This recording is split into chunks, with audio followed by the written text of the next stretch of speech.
అమ్మా, చిన్నప్పుడు నువ్వేదైనా తప్పు చేసి మీ తమ్ముడిని ఇరికిచ్చిన సందర్భాలు ఏమన్నా ఉన్నాయా? తక్కువే గాని ఒక సందర్భం మాత్రం బాగా మెమరబుల్. ఏంటంటే అది ఒకసారి మా అమ్మ అప్పట్లో దీపం గుడ్లు అవి కడిగి అక్కడ పెడతా ఉండేది.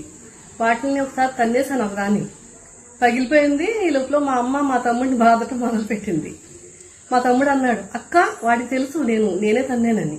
అక్క నువ్వే కదా నిజం చెప్పు అన్నాడు. అంటే నేను అన్నాను అనమాట అప్పుడు, ఏమనంటే అంతా దేవుడికే తెలుసు అన్నాను. ఓహో, అయితే అశ్వత్థామ హత కుంజరహ టైప్ లో నువ్వు ఆ సిచ్యువేషన్ ని యూజ్ చేసుకున్నావు అనమాట. నాకు ఎందుకో అనిపిస్తుంది ఇది మన డైలీ లైఫ్ సిచ్యువేషన్స్ లో కూడా యూజ్ చేయొచ్చేమో అనిపిస్తుంది. నీ ఒపీనియన్ ఏంటి దాని మీద?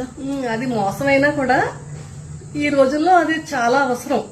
ఎందుకంటే నిజాయితీకి రోజులు లేవు. లాజిక్ తోటి మనం ఏదో ఒకటి చేసి మనల్ని మనం సేవ్ చేసుకోవాల్సిన అవసరం ఉంది.